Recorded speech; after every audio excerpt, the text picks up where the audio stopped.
Igisa ang bawang na galit sa hiwa at piliting hiwain habang ginigisa.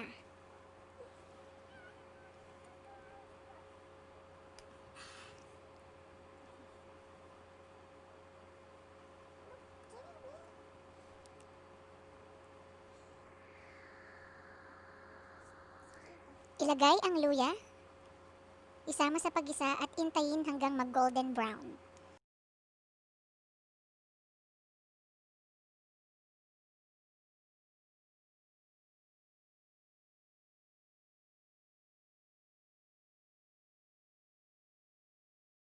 Hindi ko na maintay mag-golden brown ang bawang, kaya isasama ko na ang karning baboy sa paggisa hanggang ito'y maluto.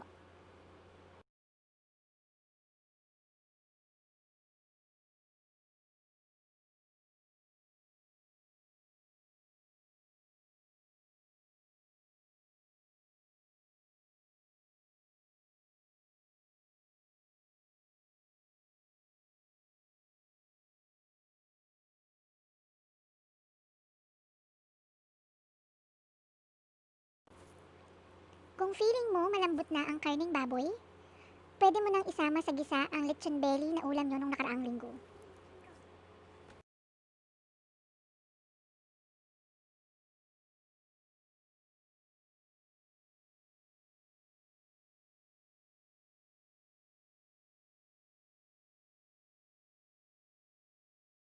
Timplahan ng asin at paminta at hayaang kumulo at takpan habang pinapalambot.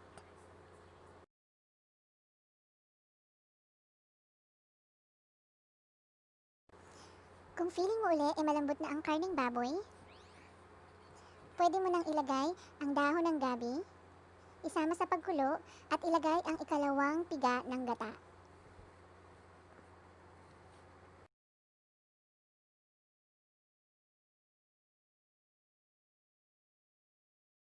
Spread out ang dahon, hayaang kumulo at takpan. Pagkakulo, ilagay ang hiniwang sibuyas at spread out.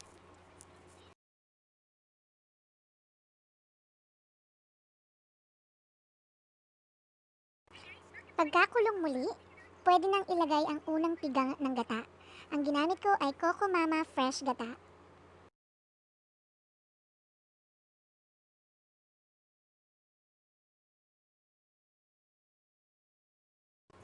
Halu-haluin lang at hayaan ulit pakuluin.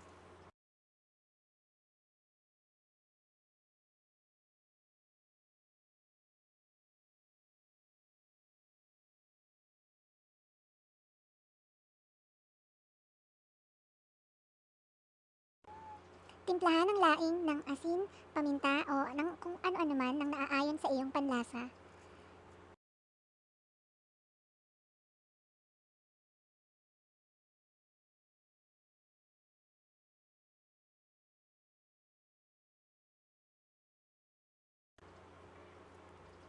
Lagyan ng sili at hayaan muling kumulo at maaari mo nang iserve ang iyong laing.